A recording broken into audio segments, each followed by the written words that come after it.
نہ غیبت کرے نہ سنے. کوئی سنانے آ تجھے یہ کہہ دے کہ یار تجھے یہ تیرے نصیب میں یہ تیرے مقدر میں تجھے نصیب کرے اللہ, مجھے اس چیز سے دور رکھ, ایسا کریں. لیکن کمیاں ہوتی ہیں ہر بندے کے اندر, بھائی کے اندر بھی کمی ہوتی ہے, بیٹوں کے اندر بھی کمی ہوتی ہے. یہ نہیں کہ ان کو شیشے کی گولیاں کی طرح اچھالا جاتا ہے. میں آپ کے سامنے ایک بات رکھ دیتا ہوں پھر رخصت ہو جاؤں گا.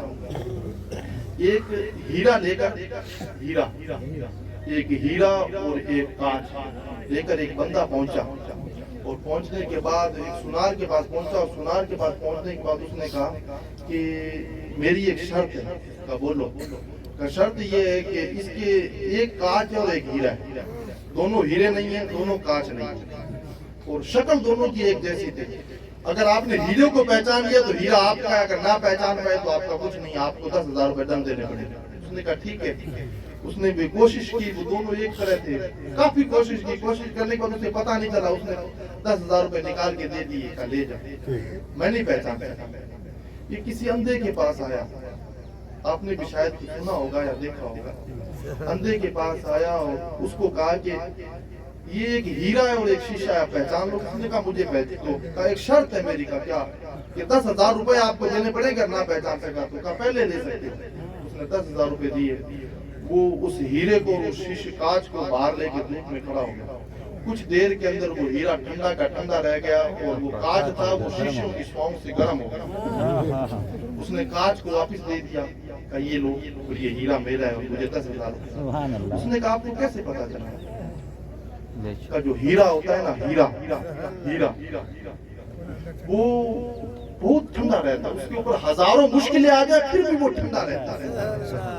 کانچ مت بنو, گرو گے ٹوٹ جاؤ گے. ہیرا بننے کی کوشش کرو, اپنی اولادوں کو ہیرا بنانے کی کوشش کرو. کہ اگر بڑے ابو نے کچھ کہا ہے تو اس پر صبر کرو. اگر ماں نے ڈانٹ دیا ہے تو پھر یہ نہیں کہ میں نہر میں گر جاؤں گا, یہ صبریں بھی لوں گا, نہیں, صبر کرنے کی کوشش کرو. اپنے بچے جب چھوٹے ہیں ان کو صبر کی تلقین دے کہ بیٹا بڑی سے بڑی مصیبت آ جائے صبر کرو. اور جب بندہ صبر کر لے گا وہ دنیا میں بھی کامیاب ہو جائے گا, آخرت میں بھی کامیاب. اپنے بچوں کو ہیرا بنانے کی کوشش کرو. آپ دیکھو نا کربلا کے میدان کے اندر صبر ہی تو تھا نا, جس کی وجہ سے سادات آج ہمارے سامنے. اور صبر والے اتنے بلند ہو گئے کہ قیامت تک موجود رہیں گے, اور قیامت کے بعد بھی رہیں گے حشر کے میدان کے اندر. اور جنہوں نے صبر نہیں کیا, جن کو اپنی طاقت اپنے بل پر بھروسہ تھا, وہ اسی دن ختم ہو گئے. تو صبر کیا کرے جتنا ہو سکے. اللہ کی بارگاہ میں پیشانی جھکانے کی کوشش کریں جتنا ہو سکے, اور درود پاک صلی اللہ علیہ وسلم پڑھنے کی کوشش کریں. اپنے بچوں کو قرآن پڑھائیں, ضرور پڑھائیں بچوں کو قرآن. دین پڑھائیں اتنا کہ حرام اور حلال کا فرق کر سکیں, اور دنیا اتنی پڑھائیں کہ آپ کی وجہ سے قوم مسلم کے فیصلے بہتر ہو سکے. ایسے کام کریں یار. کیا زندگی تو ایسے گزرنی ہے یارو, ایسے گزرنی ہے. آج آپ کی غیبت, کل میری غیبت, پرسوں آپ کی, پرسوں اس کی, ایسے غیبت کرتے کرتے مر جائیں گے یار. کیا لے کے جائیں گے ساتھ میں, کیا لے کے جائیں گے؟ قبر ہوگی وہ بھی دوسری کھود کے دوسرے ہی کھودیں گے, کفن ہوگا وہ بھی دوسرے خریداری کر کے لائیں گے. ہم لے کے کیا جائیں گے؟ اگر ساتھ لے کے جانا ہے تو محمد مصطفیٰ کی محبت لے کے جاؤ, حضور کے دین کی چاشنی لے کے جاؤ, اللہ کا خوف لے کے جاؤ, یہ ساتھ لے کے جاؤ. اس کے علاوہ کچھ نہیں ہے. سارا یہاں کا یہاں رہ جائے گا. یہ میں بھی یہاں, یہ تو بھی یہاں, یہ انا بھی یہاں, یہ فنا بھی یہاں, یہ سب کچھ یہاں رہ جائے گا. بس حضور کی محبت رہ جائے گی. باقی رہنے والی چیز ہے تو حضور کی محبت ہے. اور اگر حضور کی محبت اگر کھڑے اتر گیا حضور کی محبت میں, تو پھر حشر کے میدان کے اندر اور قبر کے اندر ودوا چارہ ہم سے گھومے گا نہیں. حضور فرشتوں سے فرما دے گا, اے فرشتوں اس کو مت ہلاؤ, یہ تو میرا غلام ہے, یہ تو میرا ماننے والا ہے. جب اس نے دنیا میں مجھے نہیں ڈھونڈا تو اب پریشانی کے وقت اسے میں بھی نہیں ڈھونڈوں. ایسا بن کے جائیں, ایسے معاملات کر کے جائیں. اپنے ماں باپ کی خدمت کریں, اپنے ماں باپ کے ساتھ بہتر سلوک کریں, اس نے اخلاق سے پیش آئیں. اپنے ماں باپ کے ساتھ, بڑوں کے ساتھ اس نے اخلاق سے پیش آئیں. لوگوں کے اندر دینداری لانے کی کوشش کریں جہاں تک ہو سکے. اپنا ایک عہد کریں, ایک ہے کہ میں اپنے آپ کو سدھاروں, کسی دوسرے کا ٹھیکہ ہی نہ کریں. کسی دوسرے کا نہ لے کے یار 10 بندوں کو سدھار دوں گا, 15 کو سدھار دوں گا, 20 کو نہیں. اپنے آپ جہاں تک ہو سکے گا میں اپنے آپ کو حضور کے طریقے پر کرنے کی کوشش کروں گا، حضور کے دین کے طریقے پر اپنے آپ کو. جب بندے نے اپنے نفس کو کنٹرول کر لیا اور اپنے آپ کو سدھارنے کی کوشش کر لی نا تو میں یہ کہتا ہوں کہ امت مصطفیٰ سدھر جائے گی. اس دن سے دین پر چلنے کی ہمیں محسوس ہو جائے گا کہ آج ماشاءاللہ حضور کے غلام جاگ چکے. جس طریقے سے اب 2010 کے بعد ہم قوم مسلم کے اوپر پریشانی آنے لگی ہے تو ہم لوگوں نے اسکولوں کا رخ کیا ہے نا، اسکولوں کا رخ ہم نے کیا ہے. اسی طریقے سے اب حضور سے محبت کا بھی رخ کریں، لگاؤ کا بھی رخ کریں. حضور کا کھانے کا طریقہ کیا تھا، حضور کے پینے کا طریقہ کیا تھا، حضور کے گفتگو کرنے کا طریقہ کیا تھا. حضور چھوٹے سے ملتے تھے تو بھی سلام کیا کرتے تھے، حضور بڑے سے ملتے تھے تو بھی سلام کیا کرتے تھے. آپ سوچیں آج تو معاملات کیا ہیں. میں ایک جگہ حضرت موجود تھا تو وہاں کیا ہوا کہ مسجد کے اندر ایک بزرگ نے ایک نوجوان کو دیکھا، ہاف ٹی شرٹ پہنی ہوئی تھی اور اس سے ڈانٹنے لگے، کہنے لگے تیری نماز نہیں ہوگی یار، یہ کیا کپڑے پہن کے آئے. تو میں بھی کھڑا تھا پاس میں، شہر کا معاملہ ہے. تو میں نے کہا کیا بات ہے؟ حضرت اس کو بتاؤ اس کی نماز نہیں ہوگی. میں نے کہا نماز تو ہو جائے گی. میں نے کہا اس کو مسجد کے اندر داخل تو ہونے دو. آیا ہے ایک بار، آیا ہے دیکھے گا، پھر معاملات ماحول بدلے گا. پہلے نماز پڑھے گا، ایک پڑھے گا، دو پڑھے گا. آپ ٹی شرٹ میں رہا ہے ہمیشہ اور جب مسجد کے اندر آئے گا دیکھے گا کہ یار سب کے بازو ہے تو میں بھی بازو والی پہن کے آؤں. تو دین بہت آسان ہے. کہنے کا مطلب یہ ہے کہ دین کے اندر کوئی مشکل نہیں ہے. دین کو اگر مشکل بنا رکھا ہے تو وہ ہم لوگوں نے بنا رکھا ہے، کسی اور نے نہیں بنا رکھا. کسی اور نے. دین تو بہت آسان ہے. تمام جو دنیا کے اندر مذاہب ہے، تمام مذہبوں میں سب سے آسان سہل جو دین ہے وہ دین محمدی ہے، حضور کا دین ہے. سب سے آسان جو دین ہے وہ حضور کا دین ہے. نماز پڑھنا ہے، پاک رہنا ہے، یہ ضروری ہے. پاک رہنا ضروری ہے. پاک رہنا سب سے بڑی چیز ہے. نماز پڑھنی ہے، اپنے ماں باپ کی خدمت کرنی ہے، اور کیا کرنا ہے، اپنے بچوں کی پرورش کرنی ہے. بچوں کی پرورش، ماں باپ کی خدمت، یہ بھی عبادت ہے. اور ایک نماز کے اندر کتنا وقت لگتا ہے؟ کھینچ کے 10 منٹ لگتے ہیں. نمازیں پڑھا کرو یار. نماز کے علاوہ کوئی گزارا نہیں ہے. اگر نماز نہیں پڑھیں گے اور مر گئے تو پھر آپ کو دیکھ لو نا، اس کا عذاب بہت برا عذاب ہے. آپ کو آپ کے امام صاحب ہمیشہ بتاتے ہیں. تو ماشاءاللہ سلجھا ہوا امام ملا تو بہت بڑی بات ہے. تو ہمیشہ نماز پڑھا کریں، بڑی خوشی کی بات ہے. اور سب سے بڑی خوشی کی بات یہ ہے کہ جب سے آج 30واں سال ہے اس کے بعد سے دیکھا ہے کہ چھترگڑھ یہاں سے کتنا کلومیٹر، لگ بھگ 26-27 کلومیٹر ہے. یہاں سے لگ بھگ 35 سے 40 بچے آج 30واں سال ہے یہاں سے جاتے ہیں، قرآن پڑھتے ہیں. قرآن کا سن کے دیکھا کرو. یہ بچے بیٹھے ہیں چھوٹے چھوٹے قرآن پڑھتے ہیں، ان کا قرآن سن کے دیکھا کرو. ان کو چاش نہیں مل جاتی ہے. تو کہنے کا مطلب یہ ہے کہ جن کے بچے جاتے ہیں پڑھنے کے لیے، چاہے یہاں پڑھ رہے ہو چاہے کسی ادارے کے اندر پڑھ رہے ہو، جب وہ گھر آئے تو بزرگ مائیں ان کے پاس بیٹھ کر قرآن سنا کریں. قرآن سنا کریں. کم سے کم قرآن کو پڑھنا بھی عبادت ہے اور قرآن کو سننا بھی عبادت ہے. یہ اللہ کا کلام ہے، اس کو سننا بھی عبادت ہے. سنا کریں. اللہ رب العزت کی بارگاہ میں دعا ہے کہ مولا تبارک و تعالیٰ جو میں نے بہتر الفاظ بولے اس کو سب سے پہلے مجھے عمل کرنے کی توفیق رفیق عطا فرمائے. پھر آپ اور حضرات کو توفیق رفیق عطا فرمائے. السلام علیکم ورحمۃ اللہ.